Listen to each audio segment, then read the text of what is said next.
a very simple TableView application in Swift 5.1.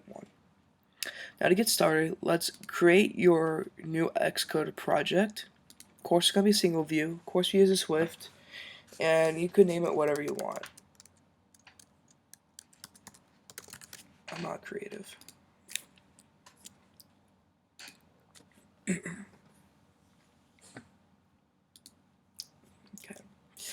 So now that we have our project right here, as you guys remember, this is our general informations page. It's where we can find everything about like the version, the build, the display name, the bundle identifier, etc. And then if we go to your main.storyboard, what we can do is take this view controller and embed this into a navigation controller. This will make things look much more better for your app.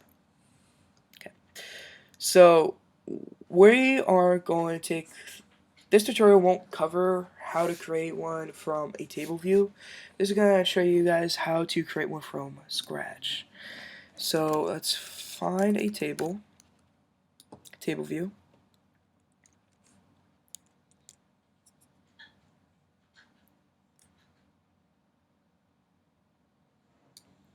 Let's take its time and just stretch it, and we'll just do the full screen because why not. And then you want to do Command A, which will select it, and just reset to suggested constraints so it looks great on every screen. Let's just call it table because why not. And perfect, it looks beautiful.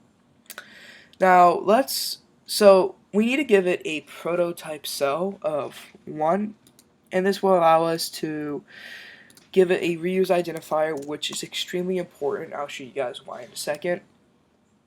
And so so you give it a reuse identifier. It's also, if you guys want to, you guys could create a labels and buttons in here, but we'll cover that in a next video. Okay, so after we're done doing that, let's go to your assistant editor and get rid of these sidebars because we don't need them. As you guys can tell, we have our Swift file here, and we have our canvas here. And so what we want to do for right now is right click and drag this onto your file and just give it a name. And I'll call it table views with an S so the compiler doesn't yell at me, right? And so we also want to make this extend UITableView delegate and UITableView source.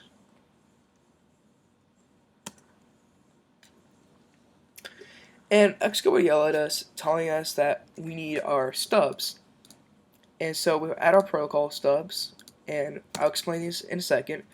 But first things first, we have to, this is important, especially when you create this on your own, without using the table view that Xcode could give you pre-done, takes up the full page. Right click on your table view once more and bring it up to your first responder. Select data source and delegate. Alright, so let's get to the fun part. Let's get to the coding part. Go to your view controller, and as you guys can tell, Xcode has given us our protocol stubs. And so first things first, we have to list the number of rows in the section. So for right now, let's just return 1 to make this satisfied. And let's also create an array of strings. So to do this, we will give it a let declaration, and we'll call it data. And Swift is very good at assuming the variable's data type. So for instance, if we want to make this a string, we can make it a string and it will recognize as a string. We could make an array and it will recognize it's an array. we can make it a dictionary and it recognizes a dictionary. But for right now, we want to give it an array of strings, right? So we'll do apples, pears, watermelon. I can't spell. We'll just do strawberry. Okay, cool. Okay, so we're going to go back to our numbers of rows and section. So as you guys could obviously see, you have to return an integer. However, returning 1 will only return one prototype cell, and that's not what we want. We want to return everything inside the list. So to do this, or the array, so to do this, we could do data dot count, right? And this will always update itself. Whenever you add or change or take away data from the array, it'll always recount itself and make it reflect on the table itself. So right here, this function is going to return a table view cell. To do this, what we want to do is we want to make a let constant of cell and make it equal to table view dot dq reusable cell, and we'll give it its name of cell. Now this is very important. We want to make sure that this matches up with the cell's name in here. So to make 100% sure, you could copy this and paste it into that. Let's go back to your view controller. And since we want to give the cell's text label a string value from here, we can do cell dot text label, it has to be an optional, dot text is equal to data index path dot row. Great. And so we're just going to return our cell and we will run the app.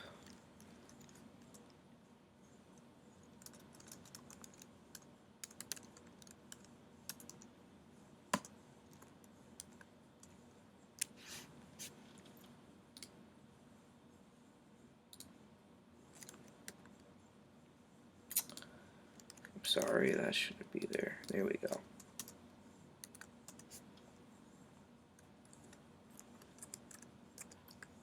Well, sometimes Xcode just knows better than us.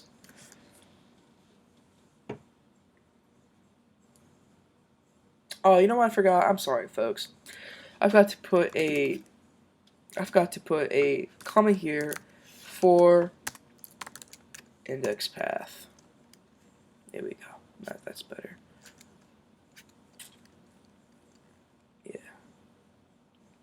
So we'll get rid of this. We'll also get rid of this. Perfect. Now it's satisfied. And so in theory, we should have a working table view.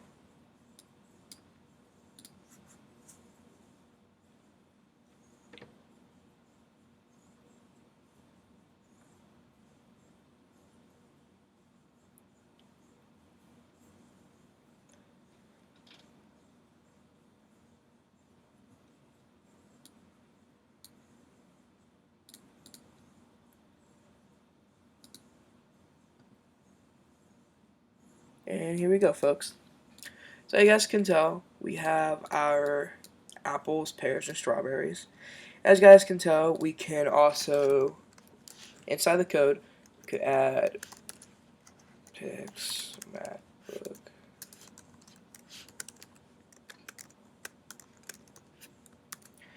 And as you can tell, this array will reflect onto the project's app. And as you can tell, we have our stuff done. Alrighty guys, so this about wraps up our lesson today. Please like, subscribe, and please come back for the next one. Thank you guys. Have an awesome night.